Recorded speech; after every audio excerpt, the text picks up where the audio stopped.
Residents and firefighters in Ventura County, California are hopeful today that better weather conditions will slow the ferocious mountain fire. Flames scorched more than 20,000 acres and destroyed more than 130 homes in record speed this week. CNN's meteorologist Elisa Raffa joining us now with more on this. So this is pretty bad, but might there be some good news, too, on the horizon? Yeah, there are no alerts in California right now for fires, so they have much better improving fire weather conditions there. Now we have the fire weather conditions on the East Coast. We have fires that have started to pop across parts of New Jersey. Even Prospect Park in Brooklyn had a brush fire last night, so you can see some of that smoke on satellite.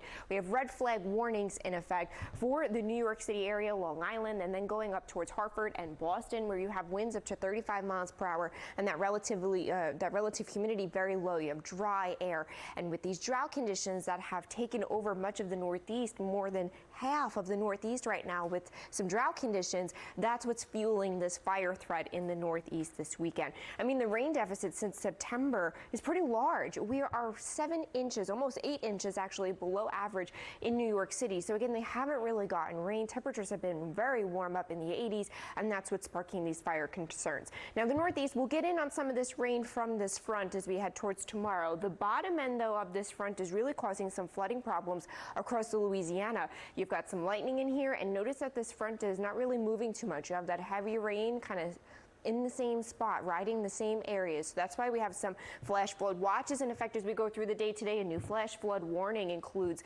Alexandria. We have a high risk of flooding. It's a very rare level 4 out of 4 that includes Lake Charles. It's only issued 4% of the time, but it's responsible for 40% of our fatalities and 80% of our damage. A lot of this moisture is being fueled by Raphael. The pattern is kind of just stuck. There are a lot of things in its way. It's so close to the U.S., but it can't turn into the U.S. because you've got that storm and a high pressure in its way. So that's why it's kind of lingering and meandering in the Gulf, but some of that moisture is still making it into Louisiana. Yeah, still nerve-wracking for a lot of folks. Yeah. All right, Elisa Raffa, thank you so much. All right, stunning video shows a wildfire burning in New Jersey. Prolonged drought conditions and high winds allowed the Jennings Creek fire to quickly torch 2,000 acres. Firefighters are hoping better weather conditions today might help them get the upper hand. Police say a volunteer state park employee, in fact, died while battling that same fire in New York. He was just 18 years old. CNN's Elisa Raffa is joining us now with more on the big picture here.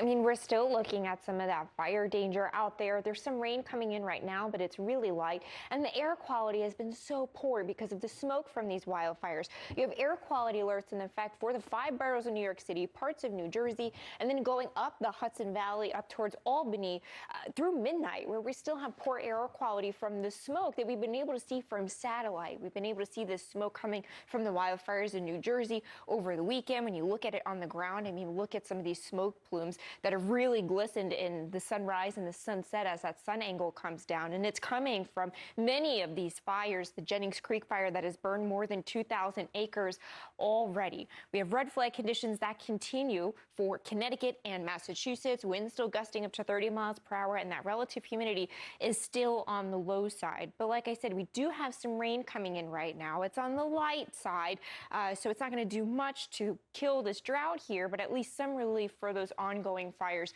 right now. The drought conditions have been serious in the Northeast. More than half of the Northeast has drought conditions right now, from Maine down through the Appalachians here, through New Jersey. I mean, look at that. You've got extreme drought conditions for parts of southern New Jersey. And it's because we just haven't gotten rain. Since September 1st, the rainfall deficit is 6, 7, almost 8 inches in all of these places. It's just been an incredibly dry and warm fall. Temperatures have also been at record highs. And when we look at the change in fire weather days, it is increasing, especially in the southwest, but it is also increasing in places like New Jersey. We've added 10 more fire weather days in New Jersey since the 1970s. Oh, that's a big number. All right. Elisa Raffa, thanks so much. CNN's Elisa Raffa is with us right now. Give us some sense of what the conditions are. I mean, this is drier than we've seen it in some time. Yeah, I mean, we had record dry streaks that were only broke today. Jennings Creek fire in northern New Jersey has burned 3,000 acres and it is 10% contained. We had some light rain move through overnight. You can see it's already exiting offshore, but again, it was very light. We did have some of those showers come over that fire in northern New Jersey, but not really amounting to much rain, well less than an inch, only getting a few tenths of an inch of rain out of that, which is better than nothing, but it's really not enough. You have strong winds that can spread those fires. It takes those embers, puts them somewhere else.